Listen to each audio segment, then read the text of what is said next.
plenty. And if I have to highlight, it's not simply just technologies. And the technologies are fascinating in terms of development. You start to see digitalization, artificial intelligence, blockchain, among others.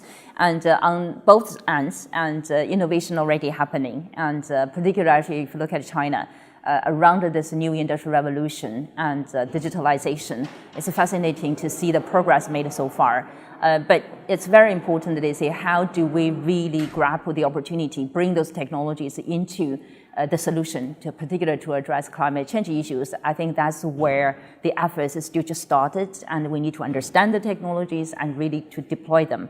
And on that front, I think EU, China definitely have a huge opportunity to collaborate. I think in real life, on the ground, there's already lots of collaboration on the R&D side, on sort of the technology side. Part of my job actually these days is to bring cross-border new technologies to China, because China happens to offer the biggest market and also with a lot of capital around that needs to be invested into sustainability, and that offers the best ground ever. But in the meantime, actually, and the technology flow these days is no longer just simply one-way flow.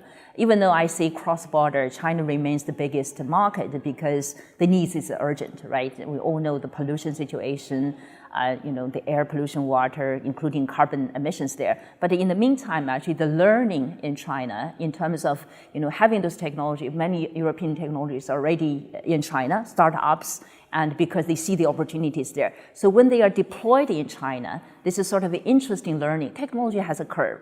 It's not like you say, hey, I create this technology in the lab. Tomorrow, it's going to be applied and then perfectly solving the problem. That doesn't work in this case. So somehow you started to see this sort of collaboration, or cooperation in a way. Say maybe actually the lab, the technology innovation started in Europe, EU side. Somehow at the early stage they find the opportunity and also the capital in China, so they started being deployed. But then you're learning through that process, growing up, and then not only for the China market, maybe potentially back to the EU market, and also actually to the global market there as well. So you started to see things like that happening, which is fascinating. In order to do so, there are a few things, critical factors. I think on the bilateral side, government to government, they need to really encourage this and even incentivize that.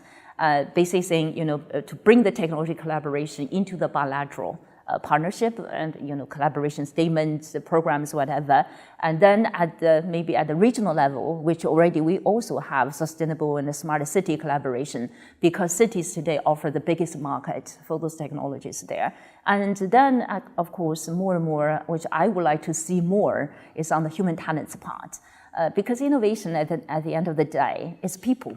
Right, and particularly the younger generation, that's the pool, the biggest pool. I don't think that has been tapped enough at this moment. If I say where to do more, I would emphasize actually education and the human talents. Education or continued education should be further lifted up in order for the two sides to really work closely together and addressing the urgent issues, like climate change.